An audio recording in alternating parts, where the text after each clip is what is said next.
My supreme namaskarams to all of you. My name is Nerala Malyadri and I have been practicing as an advocate of Honorable Supreme Court and High Courts of Andhra Pradesh and Telangana after my retirement voluntarily as a district judge in Andhra Pradesh. Today we will discuss about very important rights of a woman, every woman, which she can bravely defend for herself. Every woman, as you know, she has or she is different in any way, in her own way. She has certain rights of her own which she should rightly at right places or wrong places must assert. There is no difference between males and females. A woman and man have rights that are central to them and their individuality. But certain rights every woman has got which she should defend. One is right to protect her body, no matter how it looks. The body certain times of a woman may be in its looking is different, or sometimes it is very skinny, or at certain places some little weight may be there, or whatever it is. For these things nobody is entitled to offend her, so she is entitled to protect her body no matter how it looks, even her appearance. Certain times the appearance of a woman, both of her beauty, physique and looks, may not liked by one and all, but that appearance, irrespective of tall, short, curvy, skinny, is in its way original to her. You can't be replaced by anyone.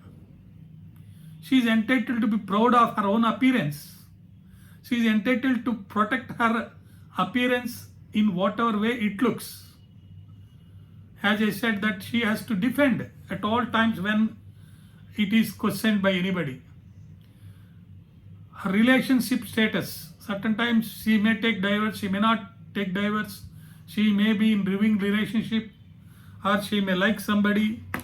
She has got her own free will that has to be protected or respected by one and all.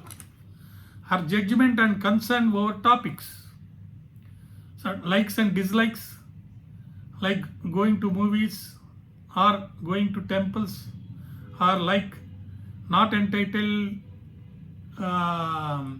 to question the same by anybody. She has to be bold and blunt.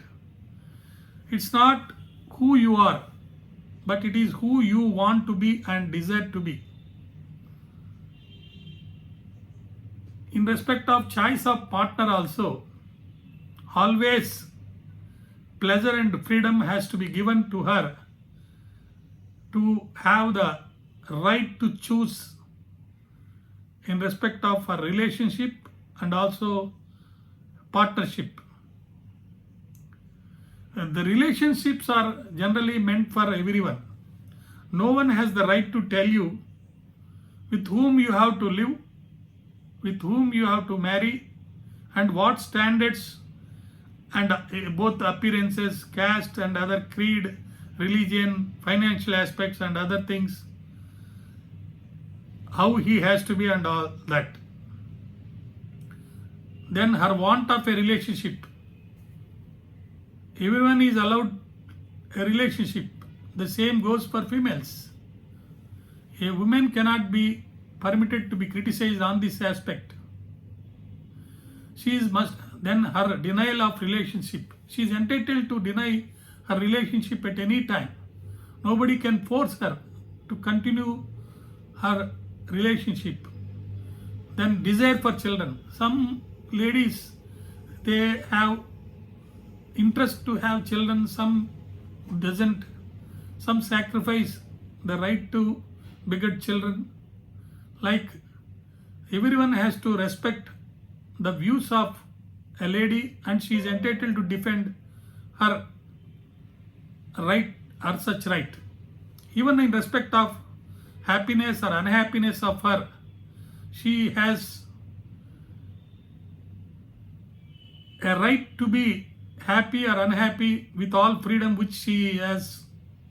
There is nothing better than being herself and how she is exactly like to be. Salary wise, ambitions wise, her success wise, her choice to show emotions in her happy or sad moments. She must be freely allowed to have those emotions. She has full right to choose to speak her opinion and show her emotion. She can have her own motivation, desire, and life ambitions. All these things must be protected. The Constitution of India provides to have freedom of speech and expression and right to live and not to be prevented to live, and right of choice both in terms of emotions and also projecting or expressing opinions before one and all.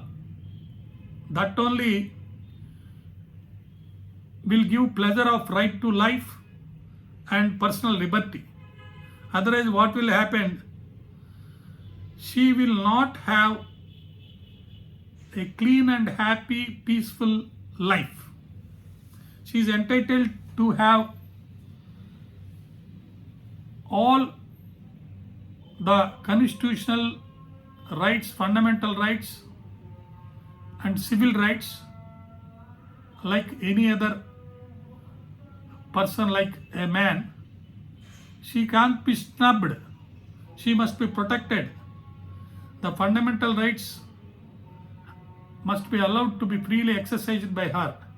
The directive principles of state policy definitely orders, rather directs or informs the state to provide certain rules and regulations and law to protect the interests of women, and her choice to deny what she doesn't want to do, and right to have free opinions, free exercise of feelings. Otherwise, what will happen? She will not have a real life. So she is having all these 13 rights which she should bravely defend for herself at all costs, at all places.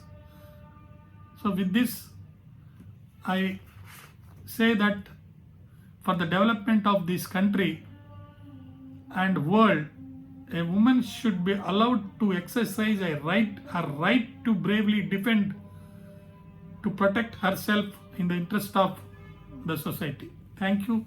Please subscribe this channel and request your friends to subscribe the channel.